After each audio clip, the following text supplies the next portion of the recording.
Good evening my dear students. मेरे सारे bold student कैसे हैं? मेरे सारे प्यारे बच्चे कैसे हैं? क्या आप स्वस्थ हैं, मस्त हैं, बेस्ट हैं, जबरदस्त हैं? क्या आपके पेरेंट्स भी ठीक हैं? That is wonderful. Come to the point. In fact इसके पहले पार्ट में आपको करेक्ट यूज ऑफ प्रीपोजिशन पढ़ाए जा रहे हैं। क्या पढ़ाए जा रहे हैं? करेक्ट यूज ऑफ प्रीपोजिशन, जो कि बहुत ही जबरदस्त कंटेंट है, चाहे वो बोर्ड एग्जामिनेशन के लिए हो, चाहे वो किसी भी कंपटीशन के लिए हो। तो मेरे बच्चों, मेरे bold students, please attention everyone, कृपया ध्यान देना। Come to the point, point पे आते हैं। 6 रूल्स पढ़ा दिया था। आज करेक्ट यूज ऑफ प्रीपोजिशन में आज आप पढ़ेंगे बहुत ही जबरदस्त prepositions, use of since and for. आज आपको देखना है सिंस का प्रयोग कहां होता है और फार का प्रयोग कहां होता है। ठीक है, प्लीज समझने की कोशिश करिए पूरे मन से, पूरी तन्मयता के साथ समझने की कोशिश करिए और अंत तक देखना है, अंत तक आपको समझना है। जब तक अंत तक आप नहीं देखेंगे तब तक आप बेहतर तरीके से समझ नहीं पाएंगे। इसलिए करेक्ट यूज ऑफ प्रीपोजिशन को समझने के लिए आपको ध्यानपूर्वक समझना होगा, सुनना होगा। चलिए देखिए, यूज ऑफ सिंस और फार। अब देखना है सिंस और फार का प्रयोग कहां होता है। तो आपको मैंने प्रेजेंट परफेक्ट कंटीन्यूअस टेंस में सिंस फार का प्रयोग पढ़ाया है, बताया है, समझाया है। पास्ट परफेक्ट कंटीन्यूअस टेंस में सिंस या फार का प्रयोग आपको बताया गया है। फ्यूचर परफेक्ट कंटीन्यूअस टेंस में फार का प्रयोग आपको बताया गया है। बस आपको ध्यान देना है, आपको ध्यान देना है कि सिंस का प्रयोग निश्चित समय के लिए किया जाता है। सिंस का प्रयोग, याद आ गया ना बेटा, याद आ गया ना कि सिंस का प्रयोग निश्चित समय के लिए किया जाता है। सिंस का प्रयोग किसके लिए किया जाता है बेटा? निश्चित समय के लिए। क्या ये बात समझ में आ गई? अरे बहुत आसान सी बात है क्या कि सिंस का प्रयोग निश्चित समय के लिए किया जाता है। किसके लिए किया जाता है? निश्चित समय के लिए। ठीक है। अब फार का प्रयोग अनिश्चित समय के लिए किया जाता है। किसके लिए? अनिश्चित समय के लिए किया जाता है। अनिश्चित समय के लिए किया जाता है। निश्चित समय को अंग्रेजी में पॉइंट ऑफ टाइम बोलते हैं। क्या बोलते हैं? Point of time.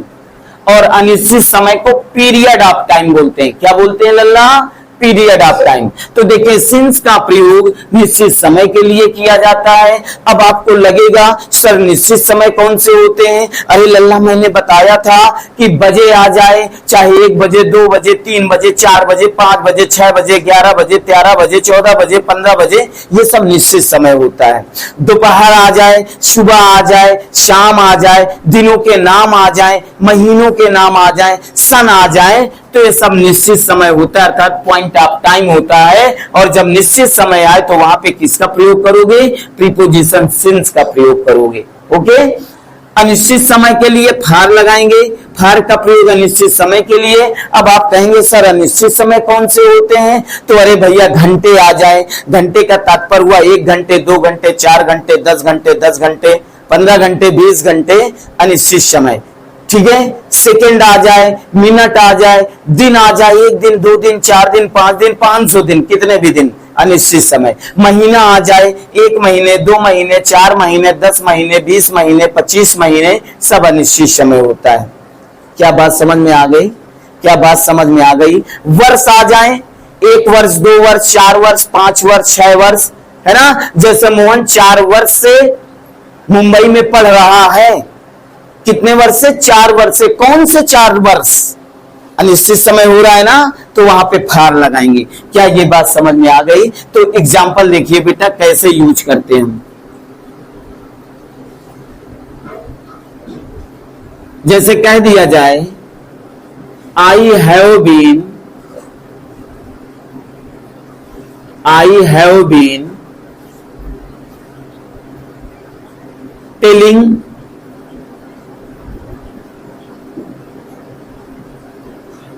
Alai since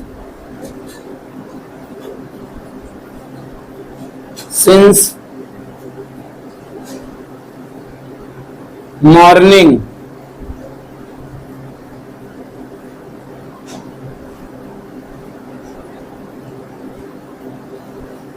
I have been telling a lie since morning। ठीक है, अब यहां पर देखना है कि यहां सिंस का प्रयोग क्यों हुआ है, क्योंकि सिंस का प्रयोग इसलिए हुआ है क्योंकि यहां मॉर्निंग आया है, अर्थात मैं सुबह से झूठ बोल रहा हूं, मैं सुबह से झूठ बोल रहा हूं। अरे बच्चों मैं नहीं, एक सेंटेंस बताया गया है, ओके, एक सेंटेंस बताया जा रहा है कि I have been telling a lie since morning, मैं सुबह से झूठ बोल रहा हूं, है ना। कब से बोल रहा हूं? सुबह से। तो सुबह आ गया तो ये पॉइंट ऑफ टाइम हो गया, निश्चित समय बता रहा, इसलिए यहां पे प्रीपोजिशन सिंस का प्रयोग किया गया है। ये बात आप बेहतर तरीके से समझ गए होंगे। सिंस का प्रयोग क्यों किया गया? क्योंकि निश्चित समय बता रहा है, सुबह से, तो सुबह आपका निश्चित समय हो गया, इसलिए यहां पे प्रीपोजिशन सिंस का प्रयोग हुआ। अब तो नहीं भूलोगे, अब तो कभी नहीं भूलोगे, अब जीवन में तो कभी नहीं भूलोगे। Very good. अब देखिए फार का एग्जांपल देखिए, जैसे कह दिया जाए कि ही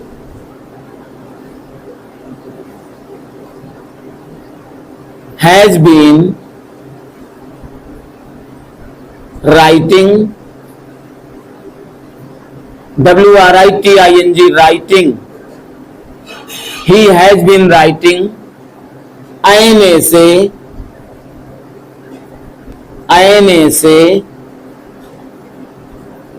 for 2 hours, 2 hours। क्या कहा गया बेटा? ही हैज बीन राइटिंग, आईने से वह एक निबंध लिख रहा है, फॉर 2 आवर्स, 2 घंटे से। अब यहाँ पे 2 घंटे आ गए तो बताएगा ना, घंटे आए, 1 घंटे, 2 घंटे, 200 घंटे, कितने भी घंटे, तो वहां पे अनिश्चित समय होता है, और अनिश्चित समय के लिए प्रीपोजिशन फॉर का प्रयोग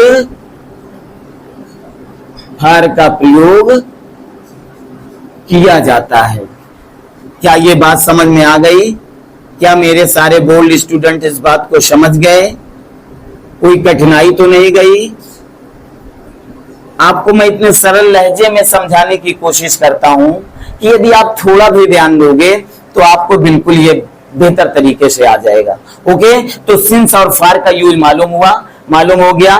past perfect, future perfect continuous की कंडीशन ये बेटा कि उसमें सदैव अनिश्चित समय ही आता है, फॉर लगाते हैं, लेकिन मॉडर्न इंग्लिश में अब निश्चित समय भी आ जाता है, तो सिंस लगाने से परहेज नहीं करते। तो निश्चित समय के लिए सिंस का प्रयोग, अनिश्चित समय के लिए फॉर का प्रयोग। क्या मेरे सारे बोल्ड स्टूडेंट समझ गए? क्या मेरे सारे डियर स्टूडेंट समझ गए? Very good. नेक्स्ट देखिए,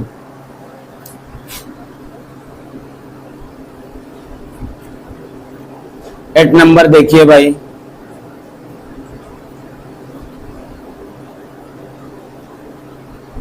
यूज ऑफ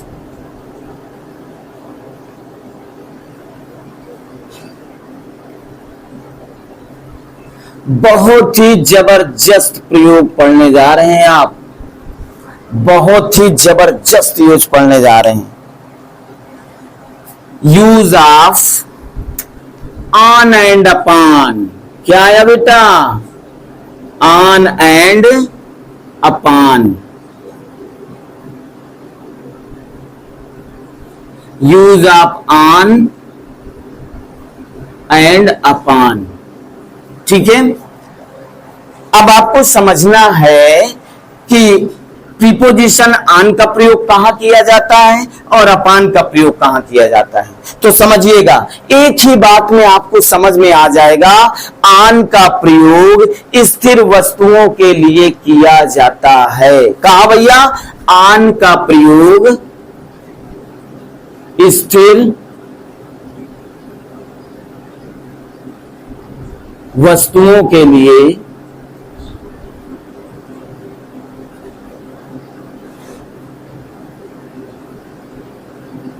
स्थिर वस्तुओं के लिए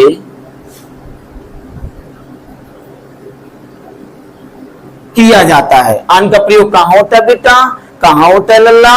आन का प्रयोग स्थिर वस्तुओं के लिए किया जाता है, जबकि अपान का प्रयोग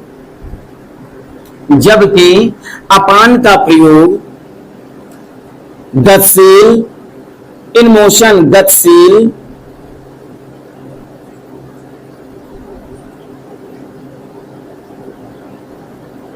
वस्तुओं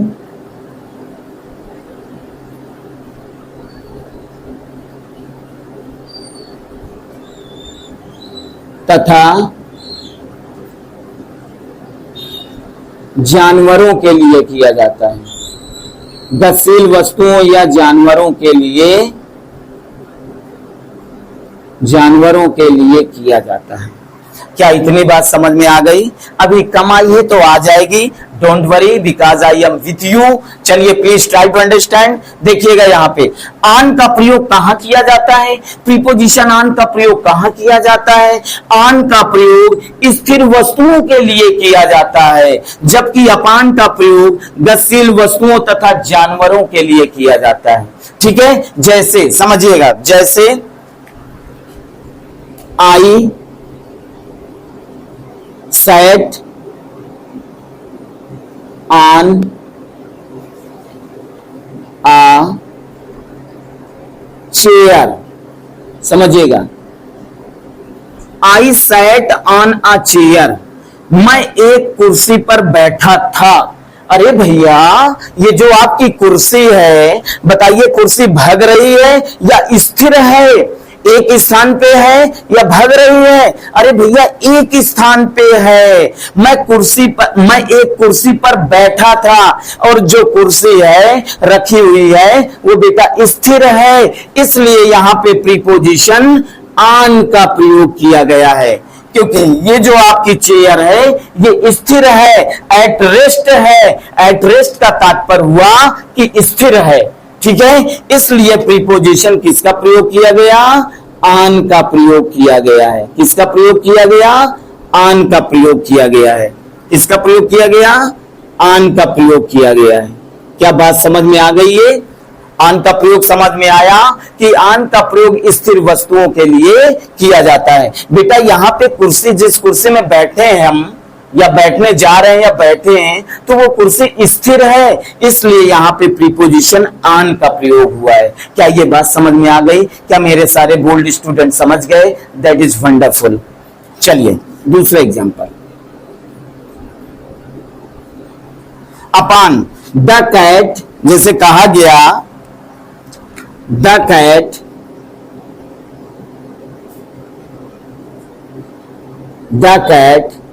sprang, sprang,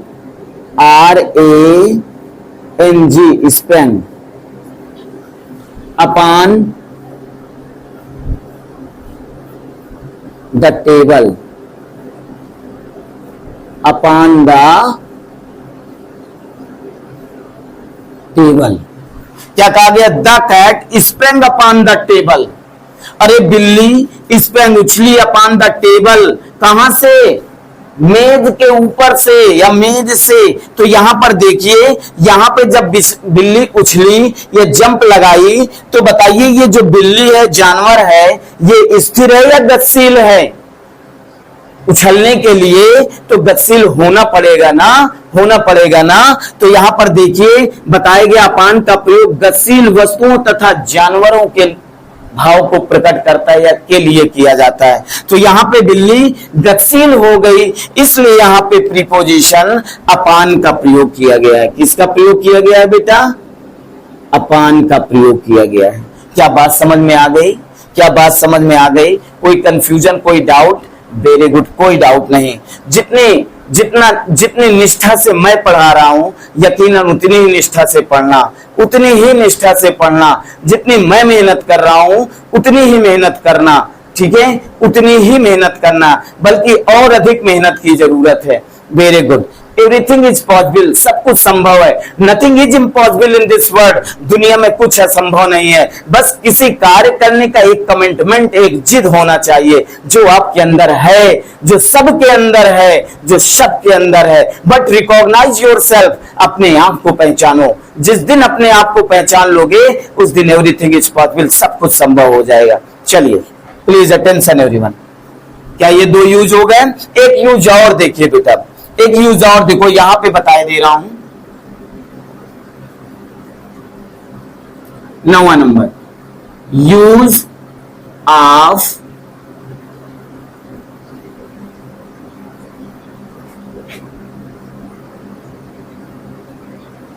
to and into. बहुत ही जबरदस्त रूल है आपका। क्या है? जबरदस्त है।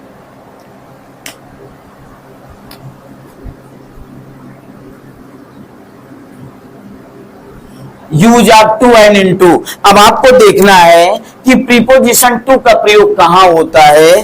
तो बेटा सामान्यता सभी लोग जानते हैं या नहीं जानते कोई बात नहीं, आज जानिए, आज जानिए क्या बताया गया भाई।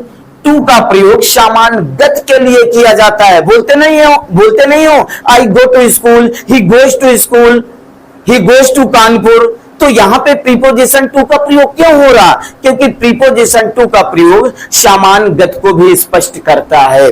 ठीक है, तो प्रीपोजिशन टू का प्रयोग सामान्य गत के लिए, किसके लिए? सामान्य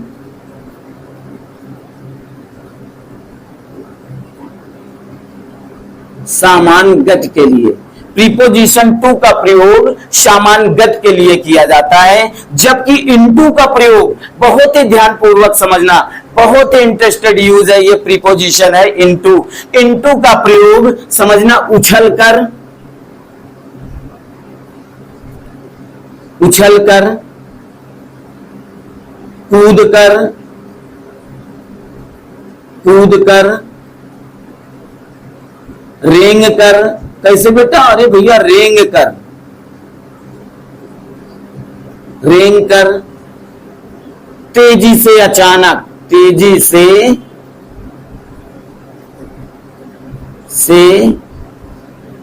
अचानक।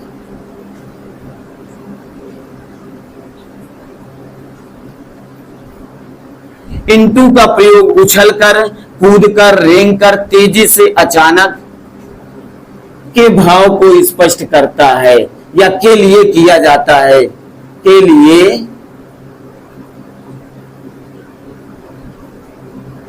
किया जाता है। क्या बात समझ में आ गई भैया? मेरे लाल, मेरे गोवर्धन पर्वत, इनटू का प्रयोग उछलकर, कूदकर, रेंगकर, तेजी से अचानक के लिए किया जाता है या के भाव को स्पष्ट करता है। ठीक है, इतनी बात याद रखिए, कभी आपका प्रीपोजिशन इनटू यानी यूज कभी आपका गलत नहीं हो सकता, इस बात की मैं गारंटी देता हूं। चलिए देखिए प्लीज बेटा, एग्जांपल देखिए।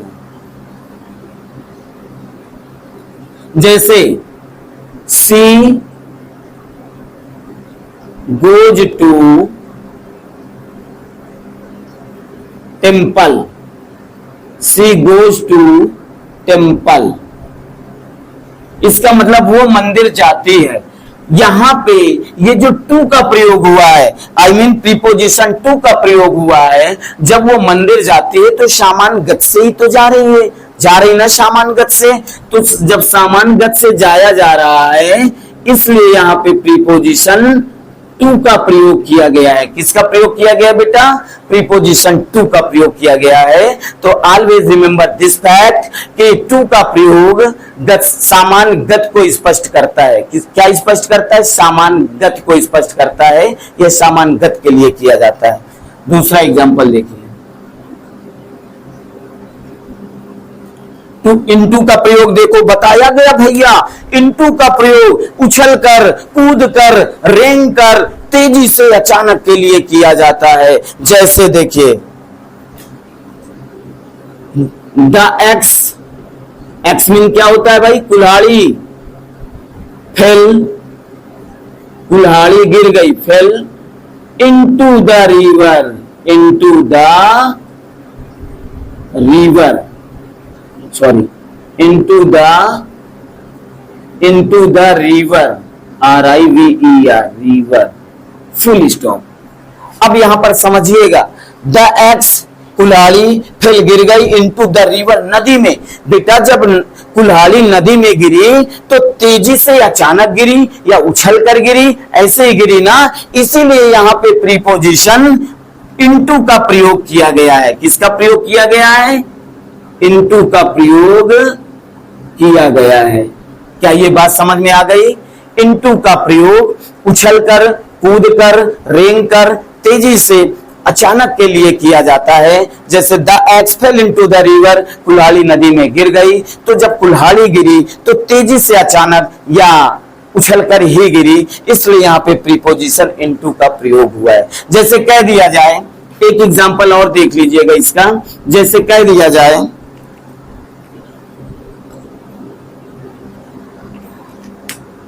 मोहन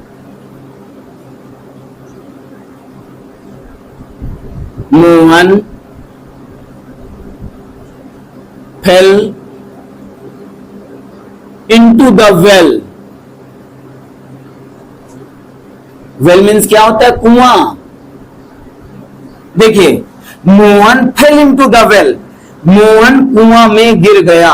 अरे भैया कहां गिर गया? कुआं में गिर गया। जब कुआं में वो मोहन गिरा तो तेजी से अचानक ही तो गिरा, या उछलकर ही तो गिरा, या तेजी से अचानक गिरा, या रेंगकर, जैसे भी हो। इनटू का प्रयोग उछलकर, कूदकर, रेंगकर, तेजी से, अचानक के लिए किया जाता है। इसलिए बेटा यहाँ पे प्रीपोजिशन इनटू का प्रयोग किया गया है। किसका प्रयोग किया गया है? इनटू का प्रयोग किया गया है। क्या ये बात समझ में आ गई? क्या ये बात समझ में आ गई? जितनी शिद्दत से, जितने निष्ठा से मैं पढ़ा रहा हूं, यकीनन कहता हूं आप भी उतने ही निष्ठा से पढ़िएगा। ये सारी चीजें बिल्कुल आपके दिमाग में फिक्स हो जाएंगी, बिल्कुल फिक्स हो जाएंगी, और आपकी इंग्लिश ग्रामर इतनी परफेक्ट हो जाएगी कि चाहे यूपी बोर्ड हो, चाहे बोर्ड एग्जामिनेशन हो, चाहे कंपटीशन की दुनिया में हो, कभी आप असफल नहीं होंगे, नहीं होंगे, नहीं होंगे। इस बात की मैं गारंटी देता हूं। ओके, तो आई होप मेरे सारे बोल्ड स्टूडेंट्स इस बात को समझ गए, समझ लिया, पढ़ लिया, बेहतर तरीके से इसे राइट कर लीजिएगा। इसके बाद फिर नेक्स्ट पार्ट में अभी और भी यूज है जो कि आपको पढ़ना है, लेकिन मैं आपको विधिवत पढ़ा रहा हूं, बिल्कुल क्रम से पढ़ा रहा हूं और बेहतर तरीके से पढ़ा रहा हूं। तो उतनी ही बेहतर तरीके से लल्ला आप लोग भी पढ़ना। Please right now, please right now, इसे लिखिएगा, नोट्स तैयार करिएगा, नोट्स तैयार करिएगा, रिवाइज भी करते रहिएगा। ये सारी बातें आपके माइंड में फिक्स हो जाएंगी, सारी बातें फिक्स हो जाएंगी। Thank you so much, thank you so much watching from my video. जय हिंद, जय भारत, वंदे मातरम।